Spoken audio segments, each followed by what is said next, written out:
Rádio Caractere, o seu podcast literário.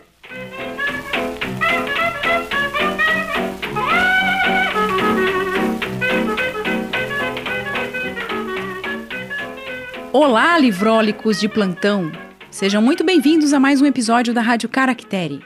Eu sou Suzane Madruga. E eu sou Glênio Madruga, levemente paradoxal, um pouco com calor, um pouco com frio. Em tempos de corona a gente tá o quê? Desconfiado. Pois agora.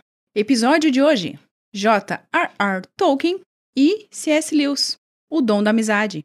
De Colin Durrier, ou seja lá como é que se pronuncia o nome desta criatura. Durriers. Pode ser.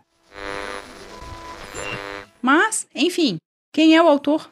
Ele é um escritor inglês, nascido em 1947, que estudou na Turquia e na Irlanda do Norte.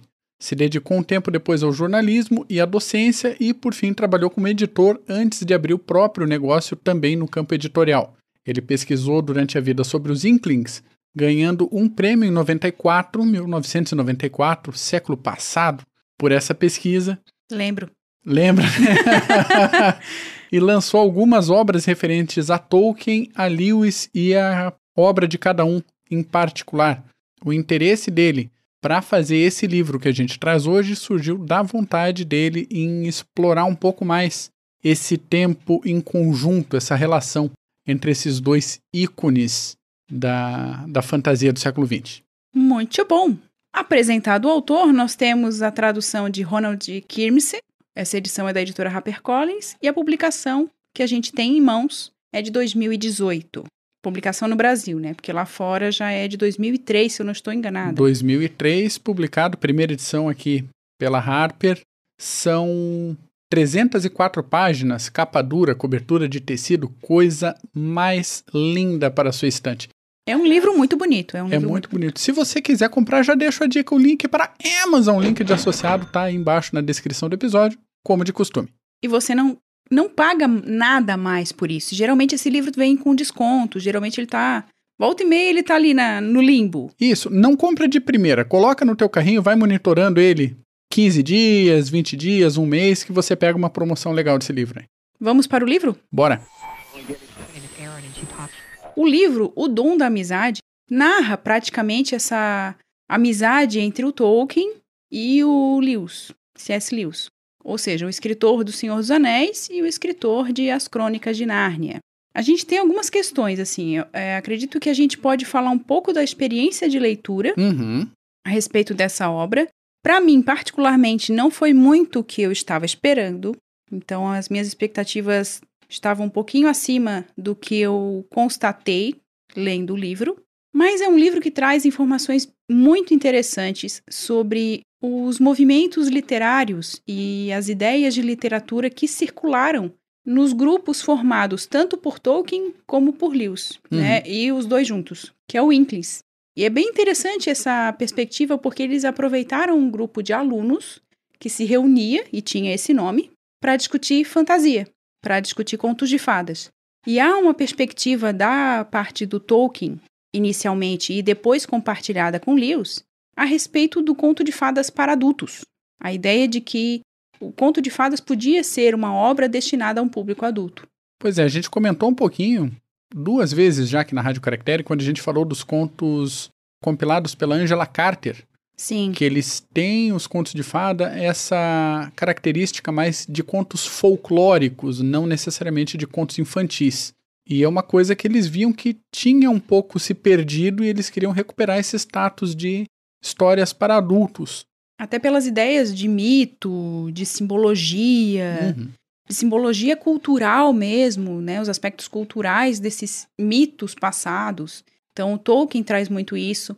O Senhor dos Anéis é uma perspectiva nesse sentido, trazendo também uma questão religiosa também, assim como as obras do Lewis. Particularmente, a impressão que eu tive na leitura foi que o autor se dedicou muito mais ao Lewis. Sim, fica bem claro. Apesar de os primeiros capítulos, e aí a gente pode citar que o livro é dividido em 12 capítulos, organizados de forma cronológica, e aí depois mais uns apêndices, alguma coisa assim. Os primeiros capítulos são mais individuais, vai para a vida de um, para a vida do outro e tal. Ele até conta um pouquinho da vida da Edith até Isso. encontrar o Tolkien. E daí vai para essa parte mais mesclada, que é a partir de 29, quando eles começam a conviver. O Tolkien convida o Lewis para participar das reuniões do Coal-Biters, Tenta convertê-lo que é o primeiro ao grupo. cristianismo, né? Ele já converte em 29, né? Ele deixa Sim, de ser sim. materialista e vira um Mas, teísta em ele 29. e ele tenta converter o Lewis, né, o Tolkien, ao catolicismo. Uhum. Ele quer que o amigo seja católico. E o Lewis é resistente nesse sentido. Ele se torna protestante. Ou reassume a fé protestante, porque a família dele já era protestante antes. E daí, em 33, o Lewis funda os Inklings. Na verdade não funda. Ele utiliza esse grupo já existente, chamando... Ele usa o nome, né? Ele usa o nome do grupo que já pertencia a um grupo de alunos. Pois é, só que daí vira esse... Do grupo do Tolkien, que era o Coal-Biters, vira os Inklings, que era mais um grupo dos amigos do Lewis do que especificamente um grupo literário, alguma coisa assim. Sim, até mesmo porque o Tolkien já havia tido um grupo na faculdade, quando ele era estudante. E agora ele está praticamente como um participante desse grupo. Todos se reuniam mais em torno do Lewis mesmo. E a gente tem uma questão interessante que é a sala, como eles chamavam a sala, né? A The Rabbit Room, a sala do coelho, que é mais ou menos a sala precisa do Harry Potter. Se você já leu, a gente pode fazer uma relação, porque era o local onde eles se reuniam para discutir, ler as obras que eles estavam escrevendo.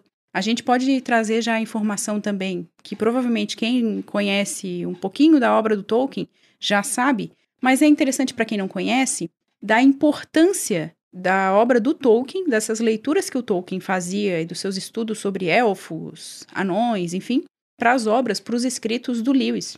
As Crônicas de Nárnia têm muita influência dessas leituras compartilhadas que esse grupo promovia.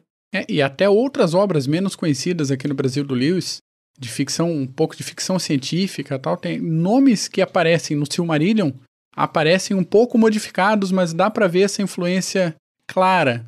E mais pra frente, uma entrevista, uma carta, agora não lembro direitinho, o Tolkien reflete sobre essa relação do Lewis também na obra dele. Sim, dessa importância do Lewis na obra do Tolkien, exato. Mas não como obra, mas enquanto insistência. Que o Lewis era aquele leitor que estava sempre ali para ler, para ouvir o que o Tolkien tinha a dizer e contribuir com uma crítica que, apesar de saber que o Tolkien era bem cabeça dura, ele não aceitava assim críticas e ajustes tão o de uma Tolkien, forma tão fácil. Ele não aceitava mesmo. E tinha a questão também da fama do Lewis. Assim que ele se converte ao cristianismo, ele passa a ter um programa de rádio na BBC, que ele fala de teologia, ele passa a escrever sobre cristianismo, e isso meio que dá uma queimada no filme do Lewis, no meio acadêmico e no meio editorial. Tanto que uma das questões deles ali na publicação do Senhor dos Anéis era quanto de influência e como aquele livro poderia ser dedicado ou não ao Lewis. Porque o Lewis ainda disse para o Tolkien, pode tanto te ajudar como te atrapalhar. Interessante essa visão do Tolkien, porque da perspectiva dele, aqui a gente tem que lembrar que tanto um quanto o outro eram homens culturalmente do século XIX, do final do século XIX, com as suas características próprias, e daí pode-se colocar aí um pouco de racismo, um pouco de... Apesar que o Tolkien se diz visceralmente contra o apartheid, porque ele nasceu na África do Sul, mas em alguns discursos, né? Dá para perceber bastante machismo nos dois. E só que características da sua época, não dá para julgar em absoluto alguém que nasceu no final do século XIX com os valores que a gente tem no século XXI. E mentalidade não muda de uma hora para outra também, né? Exato. Da onde eles vinham também, a própria universidade não era muito aberta às mulheres.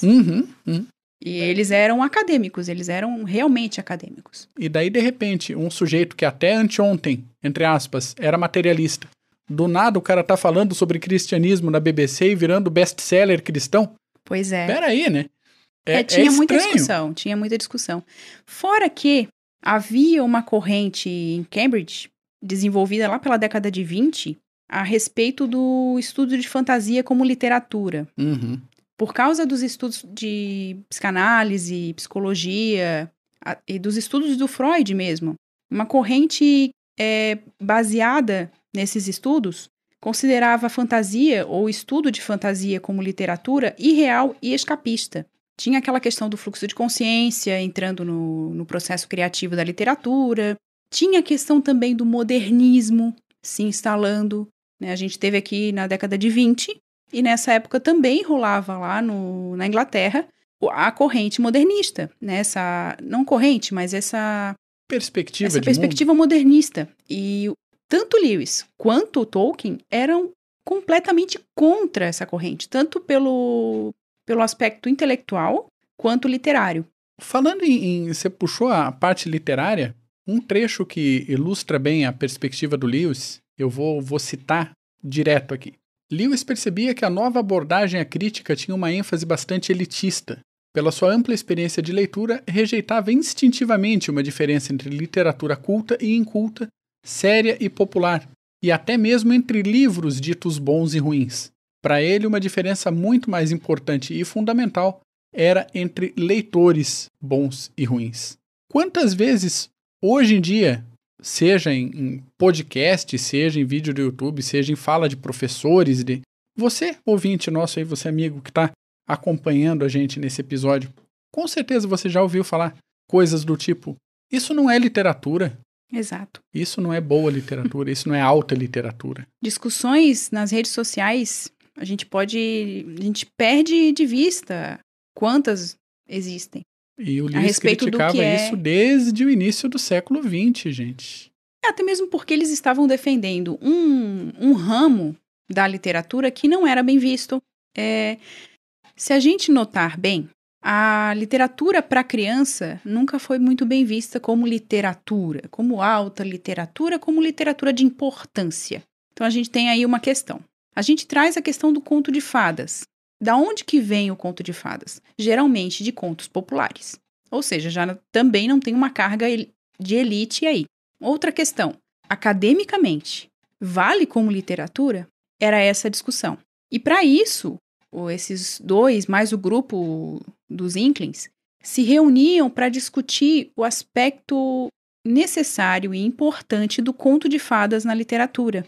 E a sua importância também para a perspectiva do adulto. Tanto que o Lewis ele traz essa questão do conto de fadas para a necessidade da beleza, de se levar em consideração a beleza das coisas.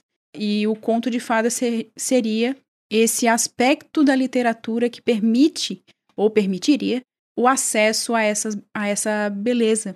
Tanto que o Tolkien ele coloca alguns pontos como pontos principais do conto de fadas.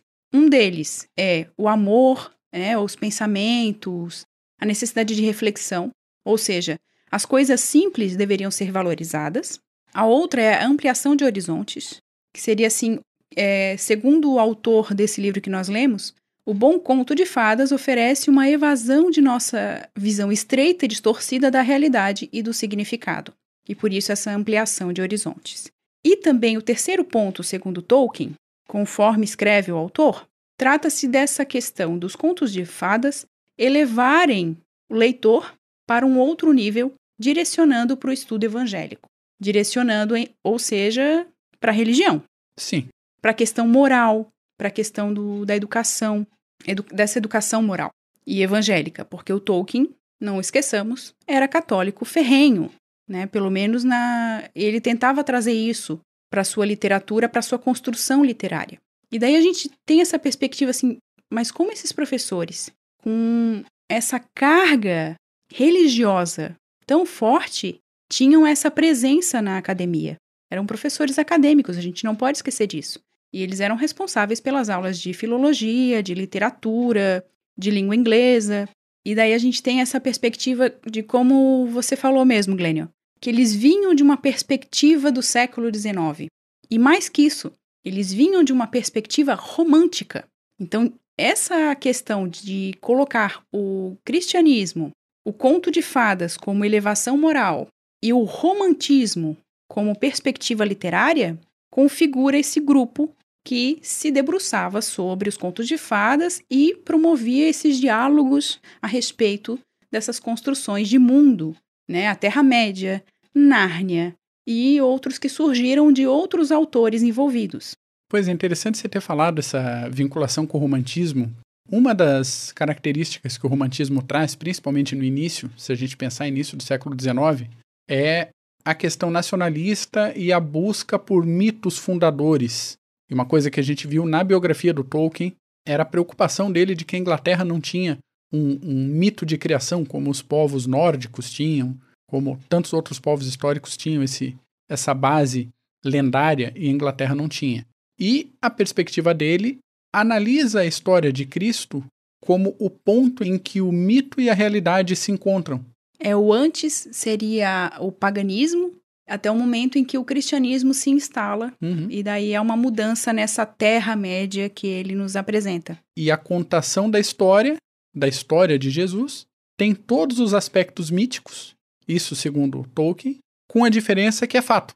Então, na perspectiva dele, é fato, né? Vamos esclarecer, senão a gente vai ser achincalhado. Então, a possibilidade mental de um autor criar um mundo como ele fez com a Terra-média, como Lewis fez com Nárnia, é algo que aproxima esse autor, de uma certa maneira, do processo de criação divino. Se Deus criou este mundo e permitiu ao homem ter essa possibilidade mental de criar um mundo próprio para si, literariamente. Isso é interessantíssimo. E é interessantíssimo também a gente pensar que esses autores que escrevem essas biografias, porque é uma espécie de biografia também o que a gente leu, esse livro O Dom da Amizade, que eles também parece que compram essa ideia. Em nenhum momento eles parecem desconfiar que isso é uma criação. Então eu fico pensando assim, até que ponto a pessoa acredita no que ela está escrevendo sobre o Tolkien? Porque eu tenho um pouquinho a tendência de ser um pouquinho mais crítica a respeito das coisas que eu leio, né, e dos escritores. Mas isso é porque eu sou professora e daí a gente sempre traz discussão. Mas fica a dica, desconfiemos sempre. Desconfiemos de escritores, de narradores, desconfiemos de personagens que contam a história pra gente. Eu vou trazer, antes de falar um pouco mais a respeito dessa desconfiança sobre os narradores, sobre esses biógrafos, sobre quem escreve. E a gente não está trazendo aqui a desconfiança de a gente não pode confiar em ninguém. Não é isso. Mas cabe perceber uma perspectiva de escrita, uma perspectiva de mundo, inclusive, naquilo que a gente lê. E nem sempre a gente concorda com essa perspectiva. E tudo bem. E tá tudo ok. Não tem problema nenhum. Mas antes de a gente entrar um pouquinho mais nisso, acho que vale a pena a gente trazer um dado sobre o período da Segunda Guerra Mundial em que Lewis recebe crianças refugiadas na sua casa. A gente tem um episódio aqui um pouquinho mais antigo, se eu não me engano, é de 2018, que é A Guerra que Salvou a Minha Vida, e que fala a respeito desse processo de retirada das crianças de lugares de possíveis conflitos. Então, esse livro é bem interessante sobre isso, é por uma perspectiva infantil, de uma menina de 10 anos, e a gente tem essa perspectiva bem interessante para entender também esse processo que o Lewis tem, esse caso que acontece na vida do Lewis, que é cuidar de crianças refugiadas, né, na casa onde ele vivia. E daí a gente amarra a questão do narrador com a questão de quem morava com o Lewis na sua casa, que era a senhora Moore, que era chamada de Minto, segundo a tradução que a gente tem aqui. E essa senhora, o autor traz uma perspectiva um tanto duvidosa, vamos dizer assim. O que acontece? Essa senhora foi mãe de um colega de combate, de um amigo, durante a Primeira Guerra Mundial, em que o Lewis participou. E esse amigo disse assim: se eu morrer em combate, você vai cuidar da minha mãe. E o Lewis aceitou. Só que o narrador desse livro, do Dom da Amizade, traz pra gente a seguinte perspectiva.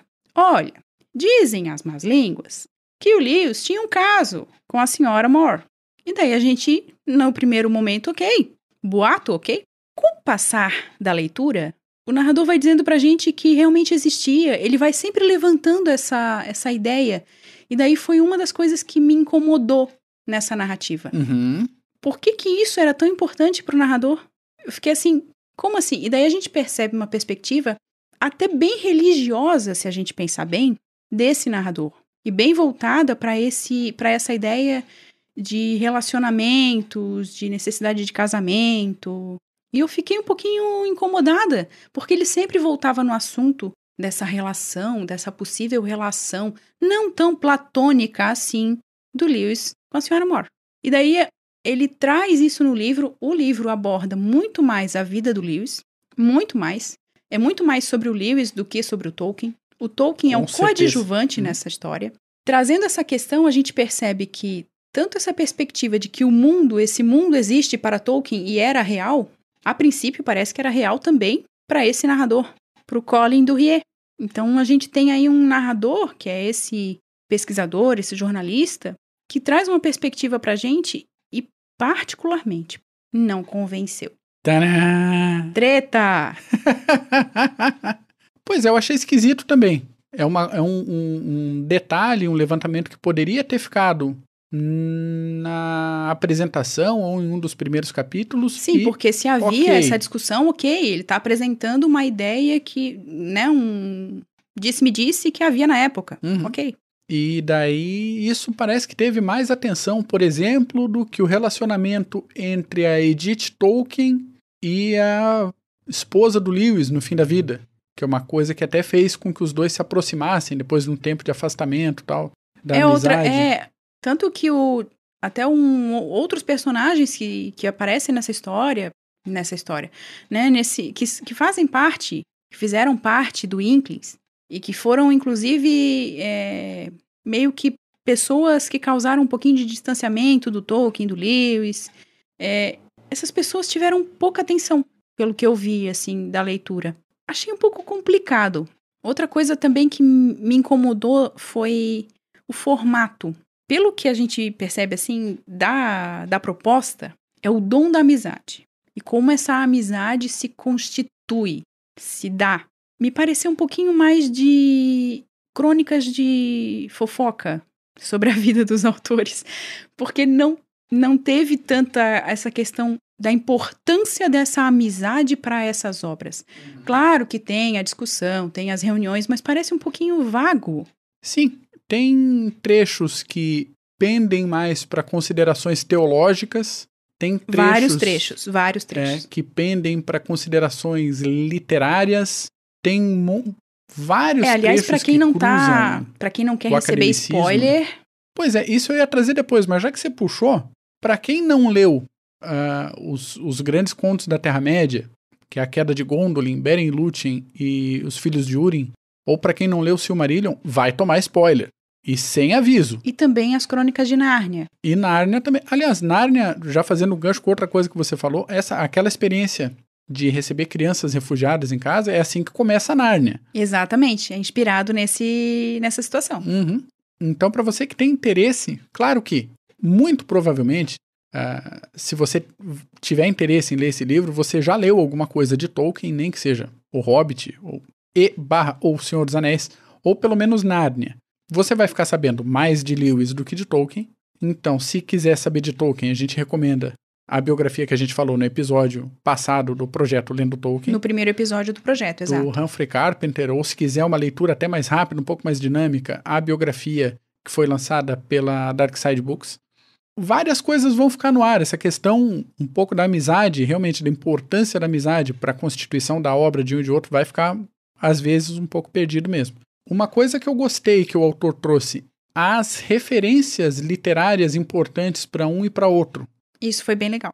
Eu tomei isso como indicações de leitura. Então, desde Chaucer, Sir Gawain e o Cavaleiro Verde, Beowulf, História de Cullervo, várias coisas eu anotei. Os próprios irmãos Grimm.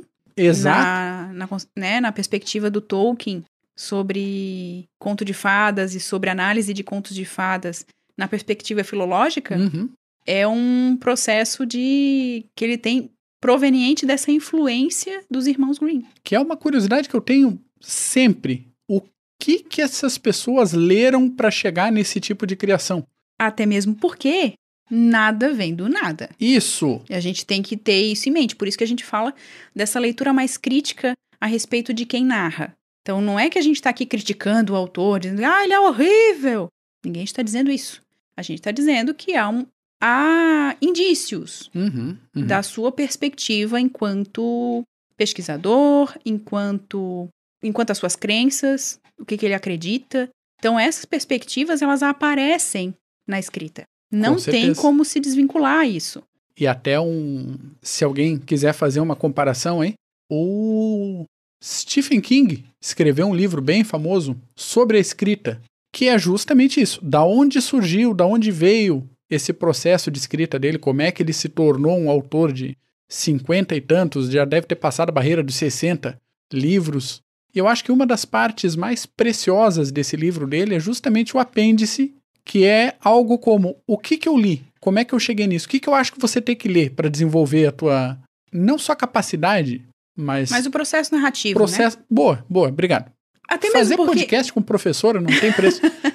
a gente tem que pensar também que essa escrita do Tolkien, do Lewis, foram criações.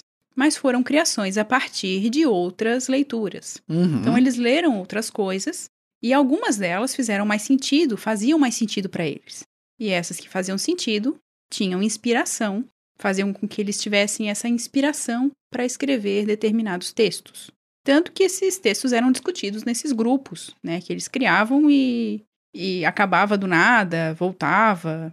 E isso a gente precisa perceber como essa construção a partir de leituras já realizadas. Mas é aquela coisa, o livro que a gente está apresentando aqui hoje traz uma perspectiva da vida do Lewis.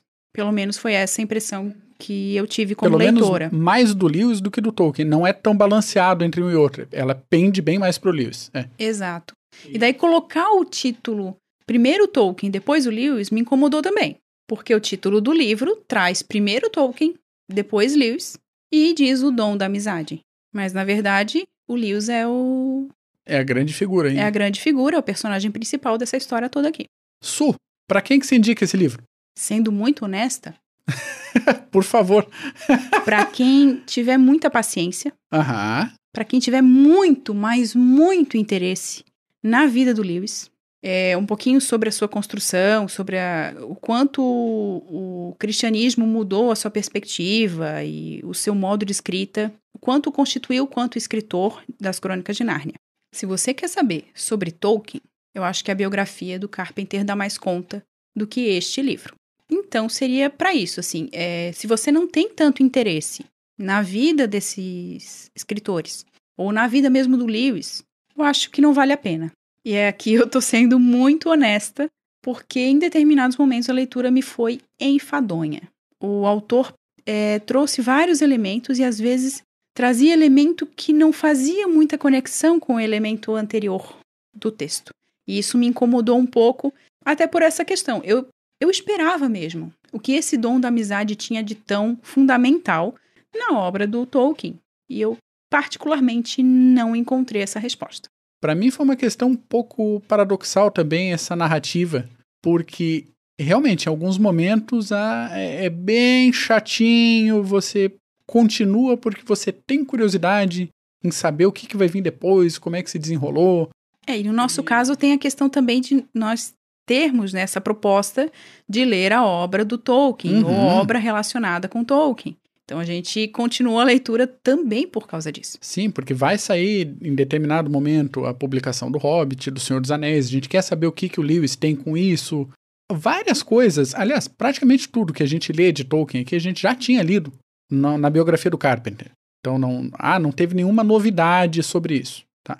Algumas coisas que o autor omitiu, que ficou um pouco sem sentido, eu acho que já estava tão claro na cabeça dele, por todos os outros livros que ele escreveu sobre o Lewis, sobre o Tolkien, sobre os Inklings, que acabou não vindo para esse livro, porque já estava meio como dado.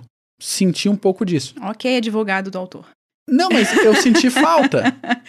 Sim, mas você está tentando entender a cabeça do autor. Claro. Exatamente, estou tentando entender de onde que veio o furo. Não, por isso que eu falei advogado do autor, porque também a gente critica, mas é interessante a gente pensar que a perspectiva apresentada foi uma perspectiva por causa de determinados elementos, né? A gente pensa, não veio do nada também, isso que nos incomodou não veio do nada. Vem de outros escritos que o autor teve. E daí eu dou um mérito agora pro autor na recriação de cenas de conversa entre o Lewis e o Tolkien, entre outras coisas. Olha, tem um dedo apontado para mim aqui já, amigo ouvinte. Só deixa eu fechar esse. Que ele pega elementos de carta de um e de outro, alguma coisa que alguém disse, e recria todo um diálogo. E daí, às vezes, eu me senti enganado, porque eu vinha lendo todo aquele negócio bonitinho, daí, ali pra frente, não aconteceu, mas poderia ter acontecido assim. Eu falo, mas que inferno! Então, por que tá me contando desse jeito? É uma narrativa, nesses momentos, gostosa, só que daí a gente toma um banho de água fria todas as vezes que o autor faz isso. E aí que a gente percebe a perspectiva do autor. É. A gente percebe como ele pensa, o que ele acredita enquanto literatura. É aí que a gente toma esse balde de água fria, é bem aquilo assim, não era isso que eles estavam pensando. Porque é aquilo que o autor acha que eles pensaram naquele momento. E daí a gente fica Pois é, vendido. ele acha e ele recria com as suas palavras, com a sua perspectiva do que era a literatura naquele momento. Uhum. E isso é um tanto complicado, porque as discussões eram várias, né? A própria questão do romantismo mesmo. Sim. Dessa corrente literária cristã em pleno século XX, dentro de uma universidade. Tem o aspecto na religioso do modernismo. Pois é, tem o aspecto religioso na literatura inglesa? Claro que tem. Não vamos ser ingênuos também. E apesar de tudo isso, de todo esse apanhado, a gente tem uma perspectiva muito do próprio autor nessas discussões que ele cria. Então, assim, ficou um livro um tanto confuso, porque ao mesmo tempo que, a princípio, ele se propõe apresentar esse dom da amizade, essa importância para as obras de Lewis e Tolkien, por outro lado, é quase como se ele interferisse numa obra que não é dele, em escritos que não são dele. Então ficou meio assim, metido. O que você está fazendo aí? São algumas questões, assim, eu acho que para quem está ouvindo, você que está escutando a gente, já deve ter percebido que para mim foi uma obra muito rasa e muito ruim, até. Muito ruim? Precisa do muito ou só ruim? Neste momento, eu acho que depois que eu dormir, pode ser que seja só ruinzinha. Tá. Mas neste momento que eu estou sem café, é muito ruim. Fui até conferir o horário. Então a pessoa sem café pode dar uma opinião um pouquinho mais drástica. Eu não daria ruim, eu daria fraco. Eu perguntei pra ti agora há pouco, pra quem que você indica? A minha indicação é, se você tem paciência com questão acadêmica... Tá muito afim, se você tá muito afim. Tem que estar muito afim. Se você tem bastante paciência com discussões acadêmicas, se você tem paciência com questões religiosas, não é todo mundo. E se você realmente tem bastante interesse em biografias e na biografia desses dois. Porque senão, dá pra passar tranquilo sem esse livro. Ainda assim, se você for comprar, amigo ouvinte, compra com o nosso link, aquele negócio do associado. E já fica aquela questão assim de ajudar quem te deu essa dica. Exatamente. E você já tá sabendo o que você pode esperar dessa leitura, não é mesmo? E você pode até discordar da gente. A gente gosta que as pessoas discordem da gente. Sim. E que digam, não gostei dessa obra. Eu adorei. Uhum. Só não venha xingar porque não faz sentido. Exatamente. Mas discordar é um direito humano. Mas na nossa opinião, assim, dá pra passar sem tranquilo. Foi inhé. Inhé, exatamente. A gente poderia ter passado pro Silmarillion rapidinho. Conceito, caractere. Inhé. Inhé. De leitura. Finalizando, senhor Glênio. Finalizando, se você gostou desse episódio, acha que mais alguém pode gostar também, compartilhe esse link. Sabendo que ele está na Anchor, no Spotify, ele está nos agregadores, nos aplicativos de podcast da sua preferência e também no YouTube. Então, fica à vontade, compartilhe o link aí com quem você achar que precisa. De repente, com quem está muito afim de comprar esse livro, e você assim, escuta o podcast lá da Rádio Caractere para ver se é isso mesmo que você quer. A gente está quase propondo a desistência da leitura desse livro. Mas compartilha. É legal. Compartilhar podcast. Você que tá aí de quarentena, você que tá em casa, compartilha com alguém aí que é ganho para todo mundo. Exato. E só lembrando que esse episódio, ele faz parte do projeto Lendo Tolkien. Então ele vai estar, até no nosso site, ele tá num setorzinho separado. Esse é o segundo episódio do nosso projeto. Tem muita gente fazendo projeto, inclusive de Lendo Tolkien. Se você quiser compartilhar com a gente, trazer outras informações, fique à vontade. Vai lá conferir o nosso site, tem muita informação, tem vários episódios, a gente produz episódio. Desde 2018, vamos fazer 2 anos de Rádio Caractere no próximo mês. Então estamos aí. A gente poderia ter colocado esse episódio no mês passado, mas por algumas questões de cunho pessoal, não colocamos. O próximo episódio é o Silmarillion. Se você quiser já ler o livro, trazer questões, mandar questões pra gente colocar no episódio, pra gente ler, ver o que a gente pode acrescentar na nossa leitura, fique à vontade. É isso.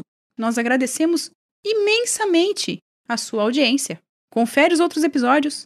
Semana que vem estamos de volta.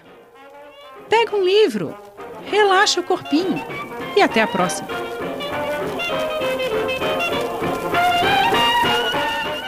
Você acabou de ouvir mais um episódio da Rádio Caractere.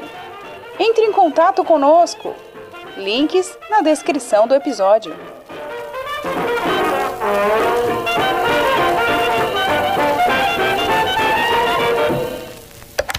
Este podcast faz parte da Podcast E. Conheça os demais podcasts acessando podcast.com.br.